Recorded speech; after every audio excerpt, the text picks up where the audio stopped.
abakutte mu guno omusango gwa Antikaduuka bonna bantu b'amaanyi. Kati nno twogera ku Rita Kaggwa, twogera ku Catherine Kusaasira, ne twogera ku Full Figure. Bane nno baavuddeyo nno ne babeera nga basimba mu Antikaduuka olunwe era nga bwe twogerera batandise dda omuggulako emisango. Oluvannyuma abaana abakola e Bulaaya okuvayo ne beekubira omulanga mu gurupu emu erimu Catherine Kusaasira, erimu Full Figure, erimu Rita Kaggwa, teekako n'abantu abalala ba socialite ab'amaanyi b'omanyi. Kati nze simanyi guno omusango Antikaduuka anaagusimattuka. Guno omusango teguleetere Antikaduuka okugenda mu kkomera bw'anaaba tasasudde baana. Tujjukire nti waliyo omwana omubuloga ayitibwa Pato yavaayo n'ayogera ku nsonga zino era n'akola obutambi bungi nnyo n'aleeta n'embalirira ya ssente z'abaana bano abakaaba abajja bamukubira omulanga nti nno beetaaga buyambi. Jjukira omulenzi y'omu ye yateeka Pretty Sisi mu kkomera ku nsonga y'okubanga alya ssente z'abankuba kyeyo. Yenze Sheila Adita eyasubscribinga ku YouTube channel yange wakola ekintu kirungi nnyo ate nabba kubanga osubscribinga okyalina omukisa. Subscribinga kwata ku notification bell nga buli video yonna gye nteekayo ekutuukako bulungi.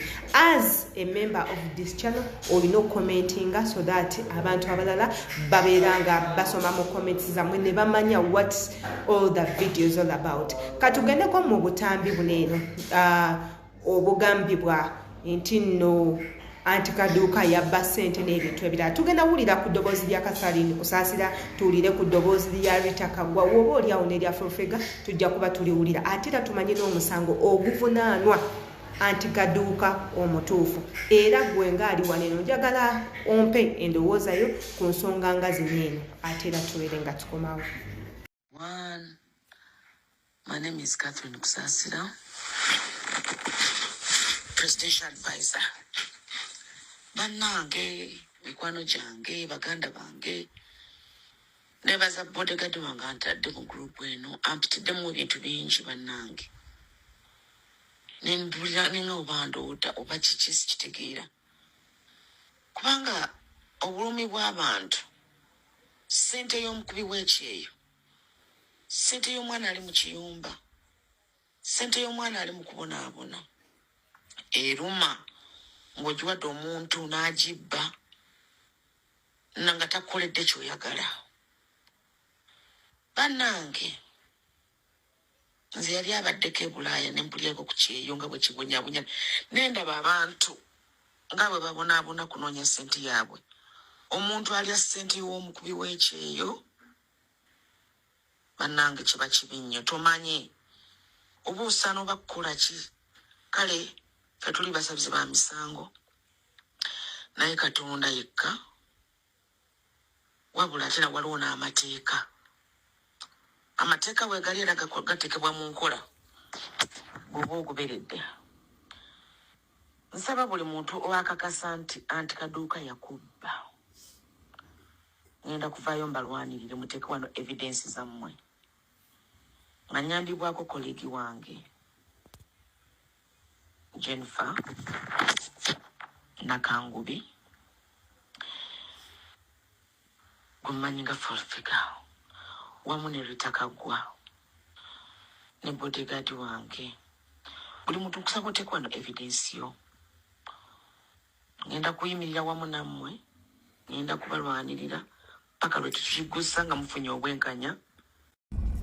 Banange abalungi abaana ba TikTok, abaana ba Facebook, bakadaama, abakozi bonna abaana bekyeyo abawa Antikaduuka ssente nti nabakolera emidala gy'abakuba tabakolera obuduuka, abakolera ebibanda by'amaani n'atabawa ssente. Muzze bangi, you guys are over, I don't know, 100, over 300. I don't even know. Like, we are, apparently I'm handling, this is the biggest scam of the year I've seen in my life.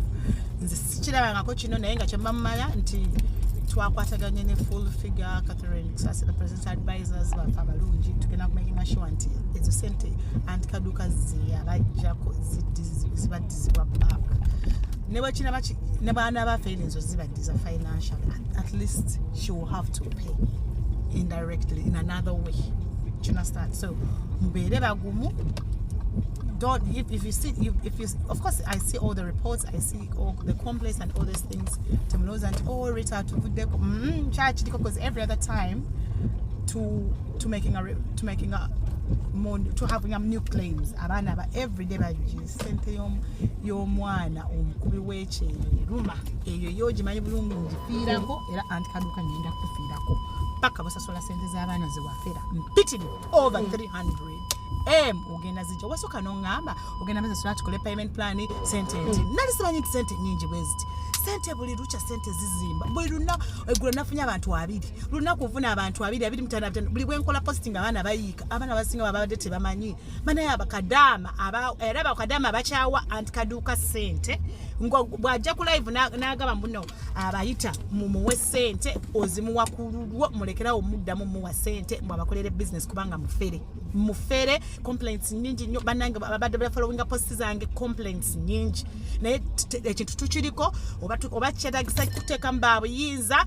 twabataddemu kigenda kugguka era mutusabire kigguke bulungi alabe nti nasasula sente ezo. She promised me agenda sasula but doesn't seem like she will pay because there is absolutely no sign that she's gonna pay. Naye temufaayo tugenda kiggusa tukolagana kola kyonna kye tulaba nti mufuna obwenkanya kyokka nze kyenfa sigadde nze Murita ebyo bonna bwe bituuse ku Aunty Kaduka avuddeyo n'ayanukula abaana baneno abaagala omusibisa n'abagamba bannaye mwagala okunsibisa olwa ssente zammwe naye njagala mukimanye ssente nga bwe muzimpa siyina kyendyako n'abagamba nti ensawo y'obummonde ekitundu ky'ensawo y'obummonde kiri ku mitwalo 10 n'abagamba ssente nga bwe muzimpa muyinza okugamba nti nzitoolako naye ebintu mu ggwanga lya Uganda byakyuka nze nga omuntu awangalira mu ggwanga erya Uganda ebintu ebimu byayogerako mbimanyi era mbitegeera gw'oyinza okuba nti Uganda wagivaamu ng'oli bweru eyo gy'olowooleza nti nno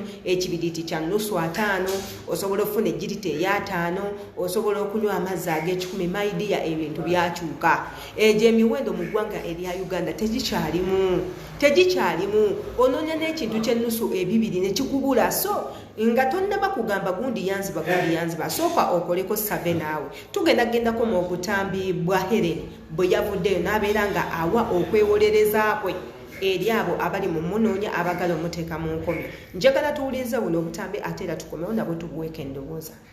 Kyensawo y'obummonde kiri ku mitwalo 10 mazima zizina emitwalo 2 gembaze kubanga wemba ntandika nasawo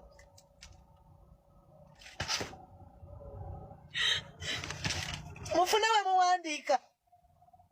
we muwandiika nze sina muntu gwe nali nzibye bye bino bye mutwalira ku poliisi ne mbalira abasirikale ne babeewuunya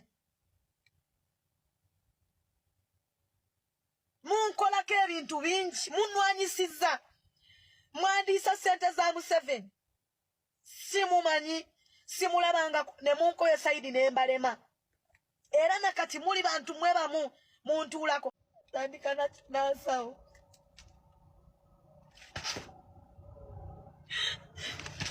mufune we muwandiika nze sina muntu gwe nali nzibye bye bino bye mutwalira ku poliisi ne mbalira abasirikale ne babeewuunya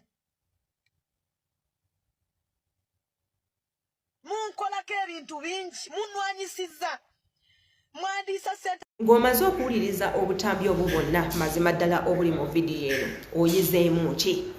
oyizeemu ki omanyi mwe abali e Bulaaya temuyigangako era temuleeyiga tuvuddeyo emirundi bingi nga tubakubira omulanga ne tubagamba mutereke sente zammwe keep your money beera ne sente zo yengeri yokka gye zisobola okubeera safe era ne tukugamba osobola okutuula wansi n'okola bajeti y'ebintu by'oyagala n'obyekolera ng'oli wano ne tubagamba nti nno olaba gwennyini bizinesi ogituulamu n'ekulema okumanaginga n'ekulema okubalansinga how about a person gw'osindisa obusindise akukolera ebyo byonna bwe n'omuntu oyo nga tomumanyi ne tubasaba ne tubagamba if you feel like tosobola kweterekera sente ezo ng'oyagala ogenda okukomawo ng'olina oyinako ewaka ne tubagamba omuntu yekka ayinza okuyambako that will be your family. Sit down, talk with your families olabe engeri gye basobola okuyambamu abantu bamujja mulumba ku social media azini ndabe ne Sheila adita ku social media alabika okuba omuntu ow'ekitiibwa simanya zini muina excuse ezo ze mutuwa